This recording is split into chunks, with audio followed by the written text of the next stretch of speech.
నమస్తే అండి.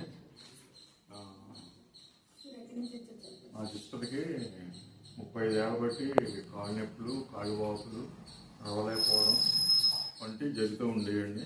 Homeo, English medicine అన్నీ వాడాం, కానీ ఎక్కడా తగ్గలేదు. పోయిన నెల డిసెంబరు 13వ తారీఖున పళని స్వామి గారి వీడియో చూసిన తర్వాత కలమంచిలి అమ్మగారు ఫోన్ తెలవడం వల్ల అడ్రస్ పెట్టుకుని ఇక్కడ రావడం వల్ల సిస్టర్ కొంచెం పర్వాలేదండి. తర్వాత మళ్ళీ వచ్చిన తర్వాత మదర్కి నాకు తీసుకున్నామని ఇద్దరికి కూడా తగ్గిందండి. అమ్మగారు చాలా బాగా చూస్తున్నారండి, సార్ కూడా బాగా చూస్తున్నారు. ఫస్ట్ సార్ వచ్చినప్పుడు అమ్మగారు భోజనం చేసి వెళ్ళేవారు, మొదలు పెట్టలేదు.